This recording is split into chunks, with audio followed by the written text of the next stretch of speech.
Hi ഏവർക്കും സ്വാഗതം. ഞാൻ ബ്ലാക്ക്. നമ്മൾ ഇന്ന് പ്രധാനമന്ത്രി ആവാസ് യോജന അർബൻ 2.0 കുറിച്ചാണ് നോക്കാൻ പോകുന്നത്.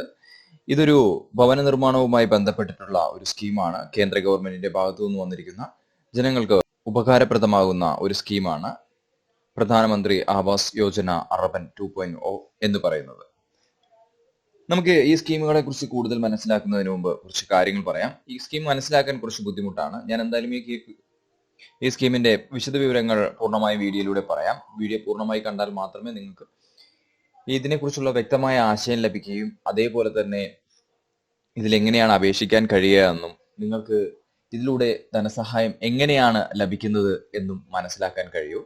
അതുകൊണ്ട് വീഡിയോ പൂർണ്ണമായി കാണാൻ ശ്രമിക്കുക. കുറച്ച് ലെങ്ത് ഉള്ള വീഡിയോ ആണ്, പൂർണ്ണമായി കണ്ടു മനസ്സിലാക്കാൻ ശ്രമിക്കൂ. എന്തായാലും നമുക്ക് വീഡിയോയിലേക്ക് കടക്കാം. നഗരവാസികൾക്ക് താങ്ങാനാവുന്നതും ഗുണമേന്മയുള്ളതുമായ ഭവനങ്ങൾ ലഭിക്കുന്നതിനായി ഇന്ത്യൻ ഗവൺമെന്റ് അവതരിപ്പിച്ച ഒരു പ്രധാന ഭവന സംരംഭമാണ് ഈ സ്കീം.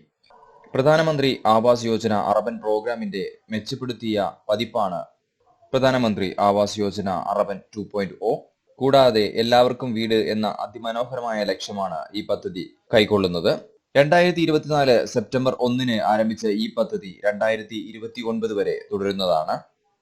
ഇന്ത്യയിലെ അതിവേഗ നഗരവൽക്കരണം മൂലമുണ്ടാകുന്ന വർദ്ധിച്ചുവരുന്ന ഭവനാവശ്യങ്ങൾ നിറവേറ്റുന്നതിനാണ് സാമ്പത്തികമായി പിന്നാക്കം നിൽക്കുന്ന വിഭാഗങ്ങൾക്ക്, താഴ്ന്ന വരുമാനമുള്ള ഗ്രൂപ്പുകൾക്ക്, ഇടത്തരം വരുമാനമുള്ള ഗ്രൂപ്പുകൾക്ക് എന്നിവയിൽ നിന്നുള്ള വ്യക്തികൾക്കും കുടുംബങ്ങൾക്കും ഇത് സാമ്പത്തിക സഹായം നൽകുന്നു. പുതിയ വീടുകൾ നിർമ്മിക്കുന്നതിനും നിലവിലുള്ള വീട് വാങ്ങുന്നതിനും അല്ലെങ്കിൽ അവരുടെ നിലവിലെ ഭവന സൗകര്യങ്ങൾ മെച്ചപ്പെടുത്തുന്നതിനും അവരെ ഈ പദ്ധതി സഹായിക്കുന്നു. ഈ പദ്ധതിയിലേക്ക് നമുക്ക് ഓൺലൈനായിട്ട് അപേക്ഷ സമർപ്പിക്കാൻ കഴിയുന്നതാണ്. അതിനുവേണ്ടി pmaymis.gov.in എന്ന സൈറ്റ് സന്ദർശിച്ച് നിങ്ങൾക്ക് അപേക്ഷ സമർപ്പിക്കാവുന്നതാണ്.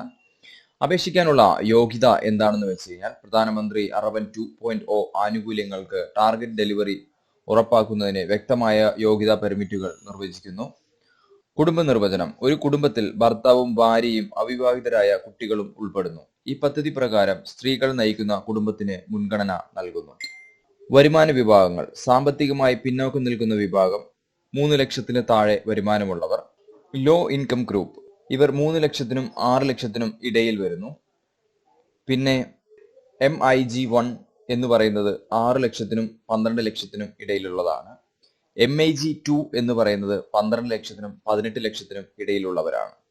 ഉടമസ്ഥാവകാശ മാനദണ്ഡം: അപേക്ഷകനോ അവരുടെ കുടുംബാംഗങ്ങളോ ഇന്ത്യയിൽ എവിടെയും ഒരു പക്കാ വീട് സ്വന്തമാകരുത്. അതായത് അവർക്കൊരു ഭവനം വേറെ ഏതെങ്കിലും സ്ഥലത്ത് ഉണ്ടായിട്ട് വേറൊരു വീട് പുനർനിർമ്മിക്കാൻ വേണ്ടി ചോദിച്ചു കഴിഞ്ഞാൽ ലഭിക്കുന്നതല്ല എന്നാണ് അതിൽ വ്യക്തമാക്കുന്നത്. കൂടാതെ മുതിർന്ന പൗരന്മാർക്കും ഭിന്നശേഷിയുള്ള വ്യക്തികൾക്കും സാമൂഹികമായി പാർശ്വവൽക്കരിക്കപ്പെട്ട വിഭാഗങ്ങൾക്കും മുൻഗണന നൽകുന്നു. പ്രധാനമന്ത്രി ആവാസ് യോജനയുടെ ലക്ഷ്യങ്ങൾ എന്ന് പറയുന്നത്, അതായത് ഇതിൽ ഒരുപാട് ഡീറ്റെയിൽസ് എഴുതിയിട്ടുണ്ട്. വായിച്ചു കഴിഞ്ഞാൽ നമുക്ക് ഒരുപാട് സമയം പോകും. അതുകൊണ്ട് അതിനെക്കുറിച്ച് ഞാൻ തന്നെ പറയാം.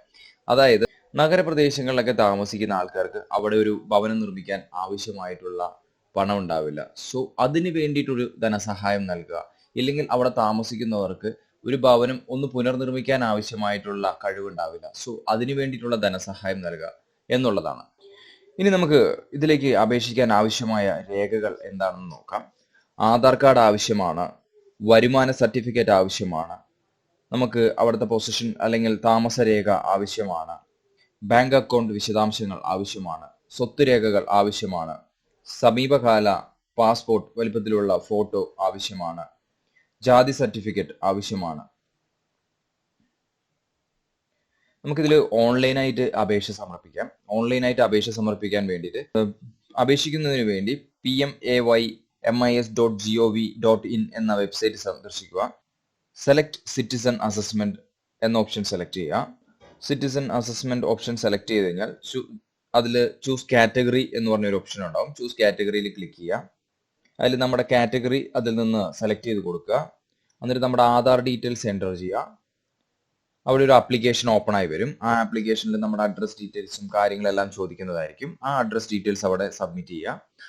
എന്നിട്ട് ഈ ആപ്ലിക്കേഷൻ സബ്മിറ്റ് ചെയ്ത് കഴിയുമ്പോൾ നമുക്കൊരു അക്നോളജ്മെന്റ് നമ്പർ തരും. ഈ അക്നോളജ് നമ്പർ വെച്ചിട്ട് നമുക്ക് ഈ ആപ്ലിക്കേഷൻ നമുക്ക് ട്രാക്ക് ചെയ്യാൻ സാധിക്കുന്നതാണ്. ഓക്കെ, അത് നമുക്ക് ഡയറക്റ്റ് ആയിട്ട് ബ്ലോക്ക് ഓഫീസിലൊക്കെ പോയിട്ട് അവിടെ ഒരു ആപ്ലിക്കേഷൻ അവൈലബിൾ ആണ്. ആ ആപ്ലിക്കേഷൻ വഴി നമുക്ക് ഓഫ്ലൈൻ ആയിട്ടും ഈ അപേക്ഷ സമർപ്പിക്കാവുന്നതാണ്. നിലവിൽ ഇത് അവൈലബിൾ ആണ്. 2024 സെപ്റ്റംബറിലാണ് ഇത് ആരംഭിച്ചിരിക്കുന്നത്. 2029 വരെ ഈ പദ്ധതി തുടരുന്നതാണ്. നിങ്ങൾക്ക് ആവശ്യമുണ്ടെങ്കിൽ നിങ്ങൾ തീർച്ചയായിട്ടും അപേക്ഷ സമർപ്പിക്കാൻ ശ്രമിക്കുക. ഇതിന്റെ വേറൊരു പ്രത്യേകത കൂടി ഞാൻ പറഞ്ഞുതരാം. ഇതിൽ പൂർണ്ണമായ തുക ധനസഹായമായി തരിക എന്നുള്ളതല്ല. നിങ്ങൾക്കിതിൽ MAG1, MAG2 എന്നുള്ള കാറ്റഗറിയിൽ വരുന്നവരാണെന്നുണ്ടെങ്കിൽ നിങ്ങൾക്ക് 2,30,000 രൂപ വരെയാണ് നിങ്ങൾക്ക് ധനസഹായം ലഭിക്കുക, അതായത് സബ്സിഡി ലഭിക്കുക. 9 ലക്ഷം രൂപ വരെ നിങ്ങൾക്ക് ലോണായിട്ട് എടുക്കാൻ സാധിക്കുന്നതാണ്.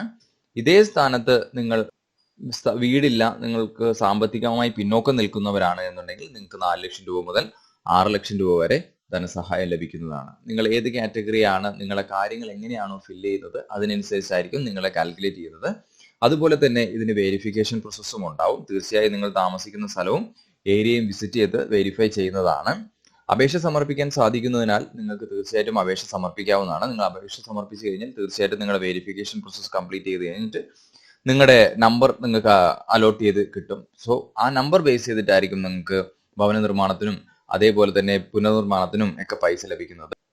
അതുപോലെ നിങ്ങൾ അതിൽ ആഡ് ചെയ്തിരിക്കുന്ന ബാങ്ക് അക്കൗണ്ട് നമ്പറിലേക്കാണ് ഈ പൈസ വരിക. അതുകൊണ്ട് നാഷണലൈസ്ഡ് ഒരു ബാങ്ക് തന്നെ നിങ്ങൾ ആഡ് ചെയ്യാൻ വേണ്ടി ശ്രമിക്കുക. ഓക്കെ, ഇതിനെക്കുറിച്ച് നമുക്ക് മനസ്സിലാക്കേണ്ട കൂടുതൽ വിവരങ്ങൾ ഇത്രയേ ഉള്ളൂ.